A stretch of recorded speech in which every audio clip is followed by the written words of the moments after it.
University of brown America से खबर आई थी, वहां भी एक शूटिंग का केस आया है। तो ये जो एक लोन उल्फ की तरह जो अटैक होते हैं, ये बढ़ते जा रहे हैं। अगर आप ऑस्ट्रेलिया में देखें, अगर आप यूएसए में देखें, और कनाडा में भी एक बार देखने को मिला था इस तरह का।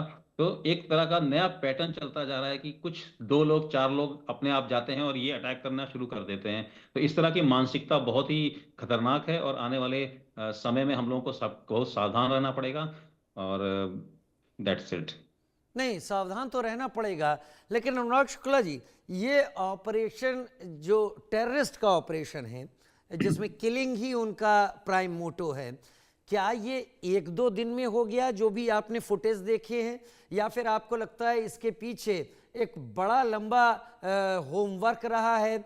कुछ लोग ऐसे ज़रूर होंगे जिन्होंने इतने दिनों तक होमवर्क के दौरान शेल्टर दिया होगा, और वो ऑस्ट्रेलिया में ही होंगे, यानी रेडिकल्स ऑस्ट्रेलिया में मौजूद हैं। ये शायद ऑस्ट्रेलिया को पहली बार प्रूफ के साथ मिला होगा।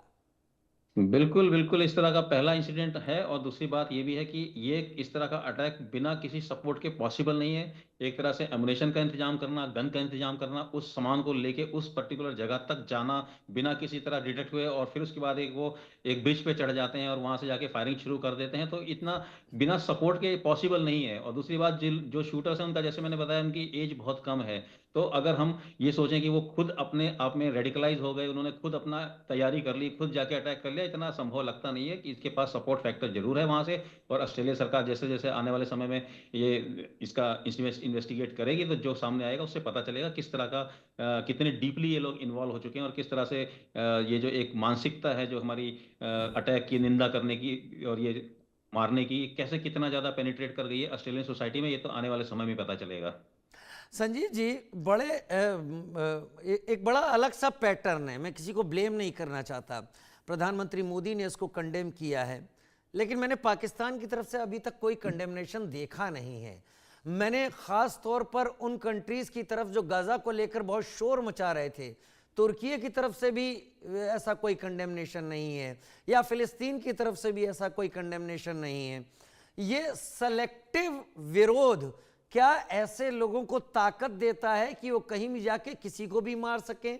और ज्यूस को लेकर इतनी नफरत, ये किसके अंदर है, इसको भी सामने रखिए।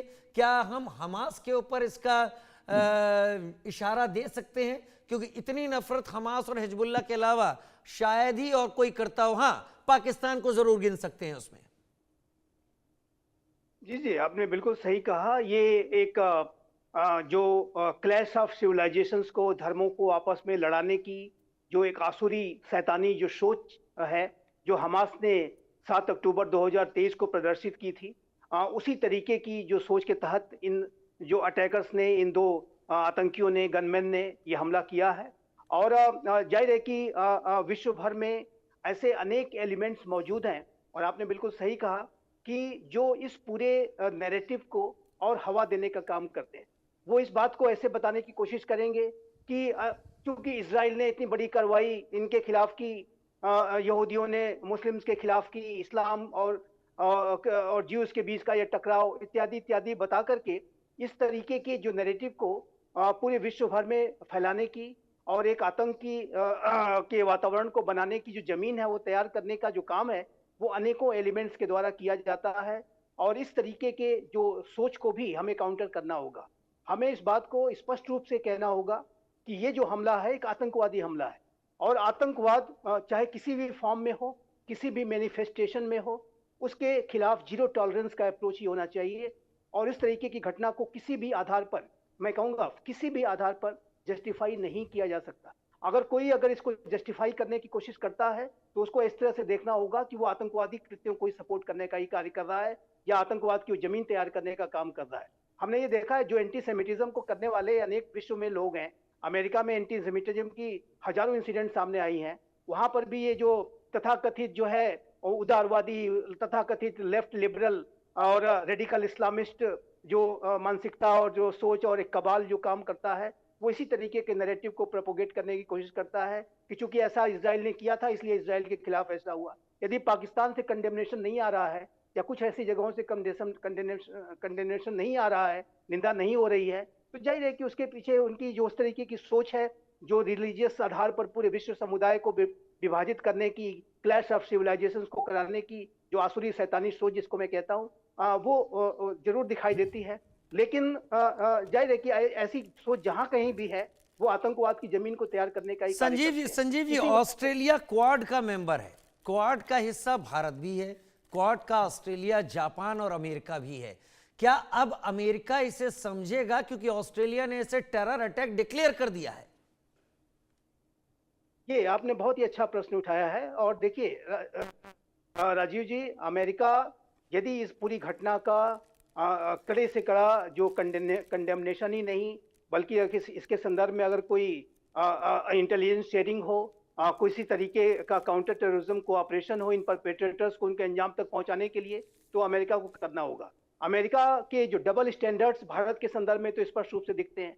भारत में जब आतंकवादी हमला होता है तो अमेरिका का जो अप्रोच होता है वो कहीं ना कहीं पाकिस्तान के प्रति नरमी का होता है।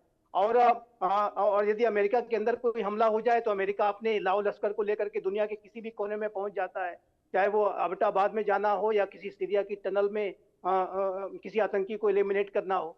तो अमेरिका का अपने देश के अंदर जो आतंकवाद का अप्रोच है वो तो जीरो टॉलरेंस का है ही, उसमें कोई दो राय नहीं है। और अमेरिका नेवर फॉरगेट और नेवर फॉरगिव की नीति पर भी चलता है। अमेरिका को चाहे 20 साल लग जाए, 50 साल लग जाए, आतंकियों को वो हंट डाउन करता ही करता है, जो कि उनके देश में आतंक जिन्होंने किया है। लेकिन उसी तरीके का क्या अप्रोच अमेरिका विश्व भर में दिखाता है, उसके ऊपर एक क्वेश्चन मार्क है। भारत के संदर्भ में तो स्पष्ट रूप से क्वेश्चन मार्क है।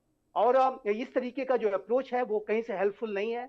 यदि आतंकवाद के जो दानव को, आतंकवाद के शैतान को, आसुरी शक्तियों को अगर हमें पूरी तरह से पराजित करना है तो इस संदर्भ में एक कर्नल अनुराग, ये तो लोन वुल्फ अटैक की तरह था। इन लोगों ने अटैक किया, इसमें से एक मारा गया, एक पकड़ा गया, अब इन्वेस्टिगेट होगा, लेकिन इनके साथ इनकी जड़ नहीं जुड़ी हुई है। क्या करना चाहिए ऐसे मामलों में? क्या किया जाता है?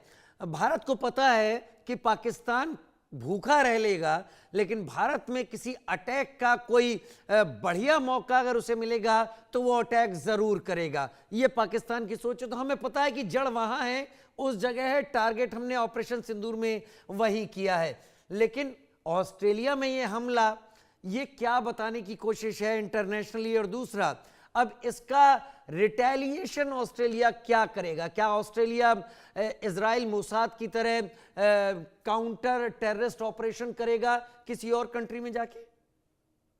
ये सबसे पहले तो हमें ये पता लगाना पड़ेगा कि अटैक के पीछे जड़ें कहाँ पहुंची हुई हैं। और इसके लिए मैं पूरा विश्वास रखता हूं कि मोसाद जैसी जो उनकी इंटेलिजेंस एजेंसीज हैं इजराइल की, ये भी पूरा सहयोग देंगी ऑस्ट्रेलिया को। और ऑस्ट्रेलिया के पास और भी अपने भी साधन है जिससे वो पता लगा पाएंगे कि कहाँ से अटैक हुआ है। डेफिनेटली आपको ये समझना होगा कि जितने आप शक्तिशाली हो, अगर आपके दुश्मनों को ये बात पता होगी तभी इस तरह के आने वाले समय में अटैक रुक सकते हैं। और जिसने इस चीज को अंजाम दिया है उसको जड़ पे जाके उसकी नाक तोड़नी पड़ेगी, उसका सिर फोड़ना पड़ेगा, तभी ये लोग समझ में आएंगे।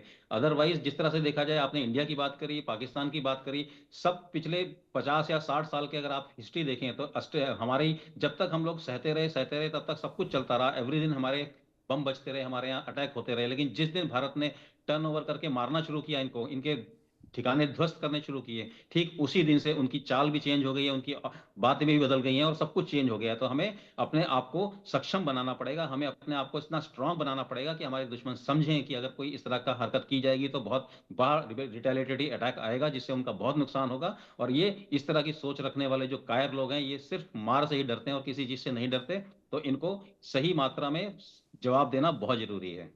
स्लीपर सेल की कितनी क्वांटिटी आपको लगता है इस अटैक के पीछे ऑस्ट्रेलिया में काम कर रही होगी? डेफिनेटली स्लीपर सेल का ही काम है। और आजकल ये कम्युनिकेशन, जैसे कि इंटरनेट आ गया है, तो इसकी वजह से लोग बहुत दूर बैठे बैठे भी कई कई लोगों को रेडिकलाइज करने में कामयाब हो जाते हैं। और शायद इसी तरह का कुछ रहा होगा। लेकिन जैसे कि आपने बताया कि ये एक आइसोलेटेड आइलैंड है और यहाँ पे गन ले जाना, एमुनेशन ले जाना बहुत चैलेंजिंग है। तो किसी ना किसी तरह से एक